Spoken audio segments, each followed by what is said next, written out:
Hello दोस्तों, मैं रामलाल केवट आप सभी का बहुत बहुत स्वागत करता हूं मेरे नए YouTube channel maths classes by Kewat sir में। आइए, यह मेरा नया यूट्यूब चैनल है। अगर आप मेरे चैनल में नए हैं तो मेरे इस चैनल को सब्सक्राइब जरूर कर लीजिए।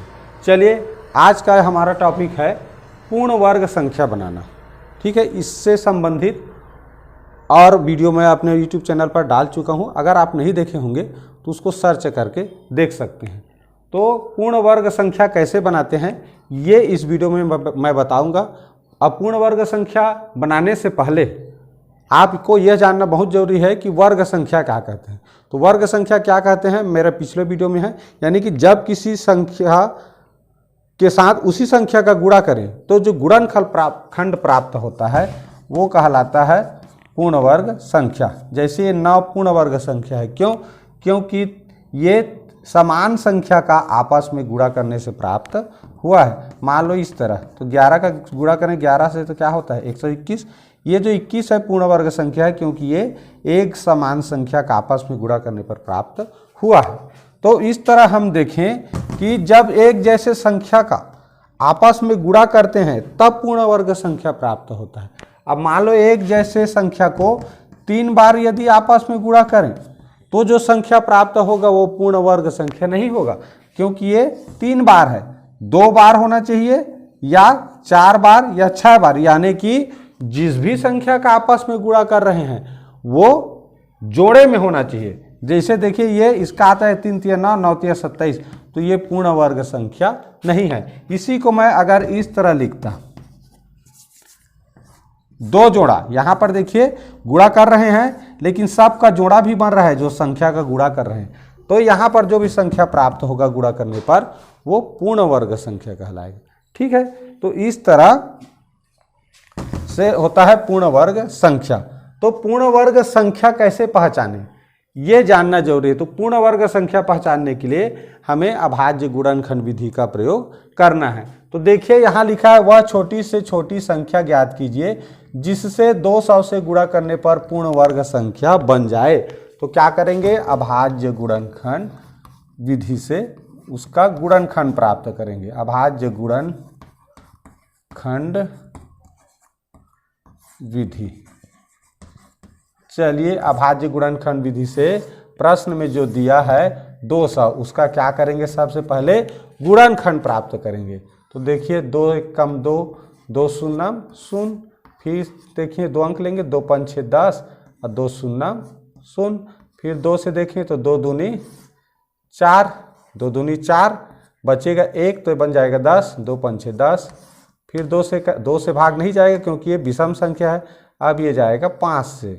देखो अभाज्य संख्याओं से भाग करते हैं इस तरह। ठीक है, तो सबसे छोटा अभाज्य संख्या 2 है तो 2 से पहले भाग किए, जितना भी भाग हुआ उसके बाद 3 से भाग करते हैं, तो 3 से भाग नहीं हो रहा है इसलिए 5 से किए, तो 5 5 6 25, तो 5 1 कम 5। इस तरह हमें गुणनखंड क्या प्राप्त हुआ, 2 गुणित 2 गुणित 2 गुणित 5 गुणित 5। अब यहाँ हमको क्या करना है, जोड़ा बनाना है।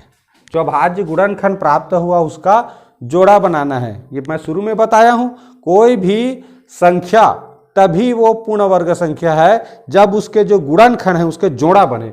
तो अगर हम यहाँ जोड़ा बना रहे हैं, देखिए तो 2 का तो जोड़ा बन गया, ये 5 का भी जोड़ा बन गया, लेकिन ये वाला 2 देखो इकलौता रह गया, अकेला है, इसका जोड़ा नहीं बना। इसका मतलब क्या हुआ कि अगर इस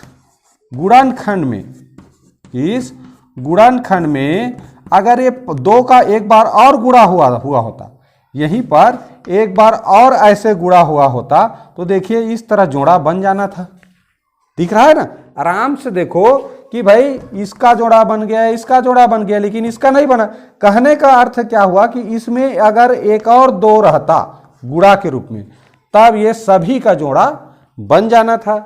इसका अर्थ हुआ कि 2 का गुणा कर देते इसके साथ, तो ये क्या है, ये पूरा क्या है जी, इतना बराबर 200 है। ये 200 का गुणनखंड है, यानी कि 200 के साथ एक और 2 का गुणा हो गया होता तो यह संख्या पूर्ण वर्ग संख्या बन जाता। तो इसका आंसर क्या हुआ, 2।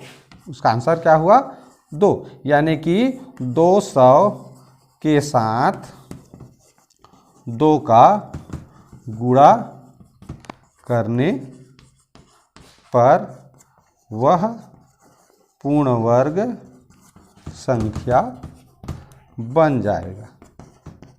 ठीक, तो 2 का अगर गुणा कर दे तो यह पूर्ण वर्ग संख्या बन जा रहा है। मुख्य चीज क्या देख रहे हैं, केवल और केवल जिस संख्या का जोड़ा नहीं बना उसका जोड़ा बनाने के लिए क्या लिखना पड़ा हमें, वही चीज उसी संख्या का गुणा करने पर यह संख्या पूर्ण वर्ग संख्या बन जाता है। ठीक है, आशा है समझ आ गया होगा। चलिए अब लेते हैं दूसरा प्रश्न।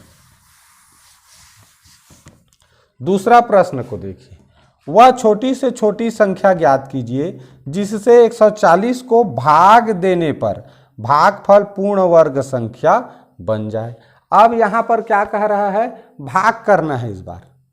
तो भाग करने पर तो इसका क्या करेंगे, फिर वही पहले अभाज्य गुणनखंड विधि से गुणनखंड प्राप्त करेंगे। तो क्या है 140, तो 140 का भाज्य गुणनखंड करें, 2 सत्ते 14, 2 शून्य शून्य, फिर 2 से करें तो 2 तिया 6, 6 घट जाएगा तो 1 बचेगा, 10 बनेगा, 2 पंचे 10। अब देखो विषम संख्या आ गया, 2 से नहीं करता, 5 3 8 अंकों का योगफल 3 से विभाजित नहीं हो रहा है, मैंने 3 से भी नहीं होगा तो 5 से होगा, 5 सत्ते 35 और 7 अभाज्य संख्या है, 7 से ही होगा। इस तरह क्या मिला हमें, देखो 2 गुणित 5 गुणित 7। अब यहाँ देखिए 2 का जोड़ा बन गया। अब यहाँ 5 और 7 का जोड़ा नहीं बना। अब प्रश्न में लिखा है कि 140 को भाग देने पर, तो इसको किससे भाग दें तो जोड़ा वाला बन जाए। ये है, जैसे हमने गुणा वाला में क्या किया, किस संख्या से गुणा करें तो जो जोड़ा अधूरा था वो कंप्लीट हो जाए। तो उन संख्या को हमने गुणा के रूप में लिख दिया और जिस संख्या का गुणा किया वही उसका आंसर हो गया। अब यहाँ पर बताइए, भाग करते हैं तो क्या करते हैं, नीचे करते हैं। तो यहाँ पर जिसका जोड़ा नहीं बना है उसी को क्या करेंगे, नीचे में लिखेंगे। 5 का जोड़ा नहीं बना, 7 का जोड़ा नहीं बना, यानी कि अगर 5 और 7 से अगर भाग कर देंगे इस तरह 5 गुणित 7 से, तो देखिए ये आपस में 5 एकम 5, 7 एकम 7 कट जाएगा और क्या बचेगा हमारे पास, 2 गुणित 2। इसका तो जोड़ा बना है, मतलब इससे क्या हो गया, ये पूर्ण वर्ग संख्या बन गया। ठीक, जोड़ा बना है मतलब पूर्ण वर्ग संख्या बन गया। तो यहाँ भाग देने पर पूछा हमारे, बटे चिन्ह के नीचे क्या ऐसा लिखें कि यहाँ से जो एक्स्ट्रा रहेगा जिसका जोड़ा नहीं बना है उसी को हटाना है, समझ जाओ। तो 5 और 7 का जोड़ा नहीं बना है, इसका मतलब क्या हुआ कि 5 और 7 का गुणा करेंगे कितना होगा, 7 पंचे 35, यानी 35 का अगर इसके साथ भाग कर दिया जाए तो ये पूर्ण वर्ग संख्या बन जाएगा। देख लो ये 2 है ना, 2 गुणित 2 इसका तो जोड़ा बना है। अब 5 गुणित 7 यानी कि ये क्या है, 35 है। और यहाँ इसी तरह 5 गुणित 7 यानी कि 35 का भाग कर दें तो आपस में कट गया ना। अब बचा वो संख्या क्या है, जोड़ा वाला संख्या है। और सबसे छोटी से छोटी संख्या पूछा है तो हमको छोटी से छोटी करना है, उसको बड़ा नहीं करना है। तो इस तरह जिसका भी जोड़ा नहीं बनेगा उसका आपस में गुणा कर लो और उसी का जो गुणा करोगे तो मिलेगा वही क्या होगा, उत्तर होगा। यानी 35 का इसमें ये इतना मिला है, इसमें 35 का भाग कर दें तो ये आपस में कट रहा है। ठीक, तो इस तरह ये हो गया पूर्ण वर्ग संख्या बनाना। अगर गुणा करके बनाना है तो किस संख्या का गुणा करने पर बन रहा है, यानी कि जिसका जोड़ा नहीं बना उसका आपस में जो गुणा कर दो, पूर्ण वर्ग संख्या बन जाएगा। भाग वाला पूछेगा तो जिसका जोड़ा नहीं बना उसका आपस में गुणा कर दो तो उसी का भाग करने पर वो पूर्ण वर्ग संख्या बन जाता है। ठीक, तो ये चीज़ इसको याद रखना है।